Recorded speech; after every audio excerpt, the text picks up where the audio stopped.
সেই কাজ এর অংশ হিসাবে এই বোদরা অঞ্চলের রক্তদান শিবির।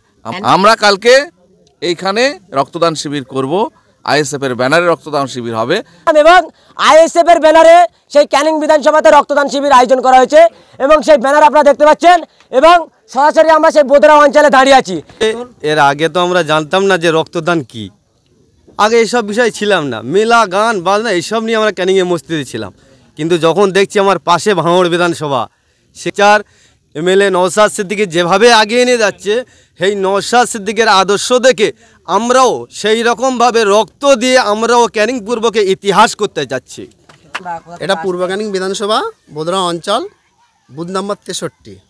ক্যানিং পূর্বর মানুষকে ভুল বুঝিয়ে মেলা খেলায় তাদের ঘুরিয়েছে এই নটোরিয়াস ক্রিমিনাল। আজকে মানব সেবার জন্যে নওশাদ সিদ্দিকীকে ক্যানিং পূর্বে রক্তদান শিবিরে লক্ষ লক্ষ মানুষের জমায়েত হবে কালকে। মোল্লা এমএলএ, মোল্লা রোজ নামের পাশে, সে আমাদের মুসলমান, এই ভেবে তার পিছনে আমরা একদম পুরো ন্যাজ উঁচু করে ছুটতাম। আসলে মোল্লার পিছনে যে ব্যাকগ্রাউন্ডে মোল্লা সেজে আমাদের ভিতরে ঢুকে আমাদের যে উপরে স্টিম রোলার চালাবে, এরা তো আমাকে জানতাম না। প্রিয় দর্শক, এই মুহূর্তে দাঁড়িয়ে আছি ক্যানিং বিধানসভা বোদরা অঞ্চল। আর বোদরা অঞ্চল মানে আপনারা বুঝতে পেরেছেন সেই শওকত মোল্লার এলাকা বা শওকত মোল্লার উঠোন বললে ভুল হবে না। হয়তো আমার এই সাউন্ডটা শওকত মোল্লার কানে বা বাড়ির লোকেরও কানে বাজতে চলেছে। এই সেই ক্যানিং বিধানসভা জানেন বুলডোজার দিয়ে ঘর বাড়ি ভাঙচুর করা হয়েছিল এবং নটোরিয়াস ক্রিমিনাল নামে বিখ্যাত একেবারে পরিচয় শওকত মোল্লা।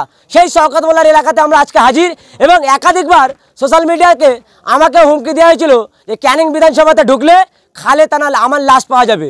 সেই ক্যানিংয়ে আজকে আসলাম এবং আইএসএফ এর ব্যানারে সেই ক্যানিং বিধানসভাতে রক্তদান শিবির আয়োজন করা হয়েছে এবং সেই ব্যানার আপনারা দেখতে পাচ্ছেন এবং সরাসরি আমরা সেই বোদরা অঞ্চলে দাঁড়িয়ে আছি। এই মুহূর্তে আমার ক্যামেরাম্যানকে দেখাতে বলবো এই যে সাইডে যুবকদের যে ভিড়, এরা কিন্তু ঘুমিয়েছিল বা তারা কিন্তু অপেক্ষা করছিল যে ক্যানিং বিধানসভাতে কি করতে পারে শওকত মোল্লা। এই মুহূর্তে সেই যুবকরাও কিন্তু আজকে রাস্তায় নেমেছে এবং ময়দানে নেমেছে এবং কিসের জন্য জানেন? এই ক্যানিং বিধানসভাতে শওকত মোল্লা বুলডোজার দিয়ে ঘর বাড়ি ভাঙচুর করেছিল এবং একাধিক এলাকাতে একাধিক বিধানসভাতে একটা মেসেজ গিয়েছিল যে ক্যানিং বিধানসভা মানে নোংরা এলাকা বা ক্যানিং বিধানসভা মানে একটা খারাপ এলাকা বা খারাপ এমএলএ সেই এলাকাতে বাস করে। এবং ক্যানিং বিধানসভার মানুষ এতটাই যে ঠান্ডা মানুষ, কিন্তু আজকে সেই প্রমাণ দেখানো হচ্ছে রক্তদান করে। এই যে রক্তদান মানে জীবনদান, সেই ক্যানিং বিধানসভাতে আমরা আজকে এসেছি এবং মানুষের যে ইয়ং ছেলেদের জানেন এই এলাকাতে নোংরা মহিলাদেরকে নিয়ে এসে একাধিক ড্যান্স করানো হতো। আর সেই অঞ্চলে বা সেই বিধানসভাতে আজকে রক্তদান বা মানুষের জীবনদান করে মানুষের পাশে দাঁড়াচ্ছে এই যুবকরা 18 থেকে 19 বছর এবং চাচারা মিলিতভাবে। এই মুহূর্তে এলাকাবাসীর কি বক্তব্য এবং তারা কি বলছেন আমরা সরাসরি শোনার চেষ্টা করব এবং তাদেরকে ভুল বুঝিয়ে রাখা হতো এমনটাই বার্তা দিচ্ছে এই এলাকার যুবক ছেলেরা এবং ক্যানিং বিধানসভার যুবক ছেলেরা। তারা কি বলছে দেখতে থাকুন বিস্তারিত খবর আইএসএফ বাংলার পর্দায়।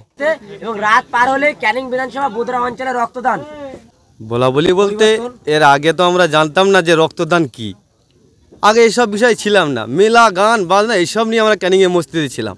কিন্তু যখন দেখছি আমার পাশে ভাঙড় বিধানসভা, সেখানে যে ভাঙড় বিধানসভার মানুষ যেভাবে রক্ত দিয়ে মানুষকে বাঁচিয়ে মানুষের মুখে যে আনন্দ ফুর্তি ফোটাচ্ছে, সেইগুলো দেখে আমরা তো তার পাশেই ক্যানিং পূর্ব বিধানসভা পাশাপাশি বাস করলে এটা আমরা অবশ্যই শিখব। এই ভাঙড়ের দিকে তাকিয়ে ভাঙড়ের রাজনীতি কালচার এমএলএ নওশাদ সিদ্দিকী যেভাবে এগিয়ে নিয়ে যাচ্ছে, সেই নওশাদ সিদ্দিকের আদর্শ দেখে আমরাও সেই রকমভাবে রক্ত দিয়ে আমরাও ক্যানিং পূর্বকে ইতিহাস করতে যাচ্ছি। ক্যানিংয়ের নামটা শওকত মোল্লার নামে একেবারে একটা আতঙ্ক ছিল। ক্যানিং বিধানসভা মানে বিরোধী দল করলে ঘর বাড়ি ভাঙচুর করা এবং কারো বাড়ির রাশন কার্ড কেড়ে নেওয়া, ভোটার কার্ড কেড়ে নেওয়া। সেই ক্যানিংয়ে আজকে একটা যে সামাজিক কাজ করে বা রক্তদান করে যে এই যে ইতিহাস আপনারা ইয়ং ছেলেরা করছেন, কি বলবেন আজকে মানুষের কি বার্তা দেবেন ক্যানিং বিধানসভা থেকে যে নোংরা নামে একটা মানুষ চিনত, কি বলতে চাইছেন? আগে তো আমরা মোল্লা এমএলএ, মোল্লা রোজ নামের পাশে, সে আমাদের মুসলমান, এই ভেবে তার পিছনে আমরা একদম পুরো ন্যাজ উঁচু করে ছুটতাম। আসলে মোল্লার পিছনে যে ব্যাকগ্রাউন্ডে মোল্লা সেজে আমাদের ভিতরে ঢুকে আমাদের যে উপরে স্টিম রোলার চালাবে, এরা তো আমাকে জানতাম না।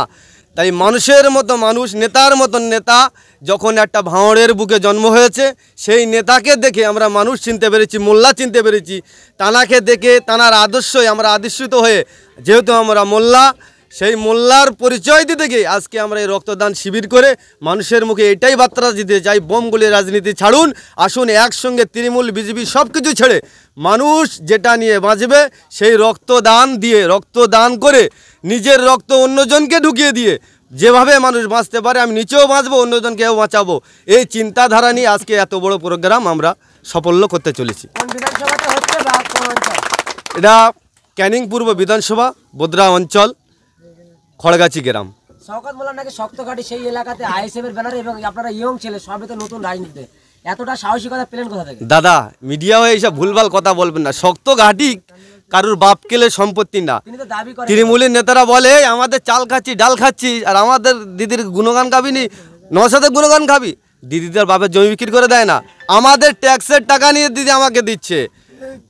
আমি যদি একটা গাড়িতে তেল ভরাতে যাই, 100 টাকার তেল ভরি, তাতেও ট্যাক্স নিচ্ছে। আমি একটা রুমাল কিনতে যাই, তাতেও ট্যাক্স নিচ্ছে। আমি যদি একটা 5 টাকা দামের কলম কিনি, তাতেও ট্যাক্স দিচ্ছি। তাহলে ও টাকা কোথায় হচ্ছে? ও টাকা আমাদের। ও যে এমএলএ হয়েছে, সেই এমএলএর কোটার যে মাইনে দেয়, সেটাও আমাদের ট্যাক্সের টাকায়। বরঞ্চ আমাদের জিনিস নিয়ে আমাদের দিচ্ছে, যেটুকু দেওয়ার মানে প্রাপ্য ছিল আমাদের, সেটুকুও দিতে পারছে না। তার থেকেও কাটমানি চুরি করে ওরা খাচ্ছে। বরঞ্চ আমাদের জিনিস নিয়ে আমাদের দিচ্ছে, ওদের কারুর ব্যক্তিগত জিনিস না। আর এটা কারুর শক্ত ঘাঁটি না। জনগণ যেদিকে থাকবে, জনগণ যেটাই চাবে, জনগণের ট্যাক্সের টাকা, স্বাধীন ভারতবর্ষে জনগণ যেটাই বলবে সেটাই হবে শেষ কথা। আমরা কালকে এইখানে রক্তদান শিবির করব, আইএসএফ এর ব্যানারে রক্তদান শিবির হবে। মানুষ স্বতঃস্ফূর্তভাবে ভালোবেসে এখানে স্বেচ্ছায় রক্ত দেবে, এবং সেই সংখ্যা কোথায় গিয়ে পৌঁছাবে আপনারা শেষেবেলায় হিসাব দেখতে পাবেন, যে নওশাদ সিদ্দিকীর কার্যকলাপকে সাধারণ মানুষ কিভাবে মন থেকে গ্রহণ করছে। এই রক্তদাতাদের রক্তদানের মধ্য দিয়ে আপনারা বুঝতে পারবেন। রক্ত অর্পণ উৎসবের মধ্য দিয়ে আমরা মানুষকে বাঁচানোর কাজে ব্রতী হয়েছি। সেই কাজ এর অংশ হিসাবে এই বোদরা অঞ্চলের রক্তদান শিবির, আমরা কালকে সেই অনুষ্ঠান খুব সুন্দরভাবে পালন করব। এইখানে যারা জমায়েত হয়েছে এইভাবে এত মানে ভয় ভীতি উপেক্ষা করে, তাতে থেকে প্রমাণ হচ্ছে যে কালকে কি ধরনের অনুষ্ঠান এখানে হবে। এটা পূর্ব ক্যানিং বিধানসভা, বোদরা অঞ্চল, বুথ নাম্বার 63। এটা আমারই বুথ। জীবনতলা দিক থেকে আসতে গেলে কোথা থেকে আসতে পারে যদি বলেন? জীবনতলা থেকে আসতে গেলে মনে করুন, জীবনতলা থেকে কেউ যদি আসতে চায়, তাকে প্রথম কালীতলা পর্যন্ত আসতে হবে, বা কালীতলার আগে যে বটগাছ আছে, বটগাছের ওখান থেকে স্কুলের পাশ দিয়ে আমাদের চুটকির মোড় বলে একটা জায়গা আছে, মোড় আছে, ওখানে আসতে হবে। ওখান থেকে আমাদের দক্ষিণ খড়গাছি পার হলেই আমার বুথ 63। ছেলেরা কি বলবেন? ক্যানিং পূর্বর মানুষকে ভুল বুঝিয়ে মেলা খেলায় তাদের ঘুরিয়েছে এই নটোরিয়াস ক্রিমিনাল। আজকে মানব সেবার জন্যে নওশাদ সিদ্দিকীকে ক্যানিং পূর্বে রক্তদান শিবিরে লক্ষ লক্ষ মানুষের জমায়েত হবে কালকের 3ই ডিসেম্বর।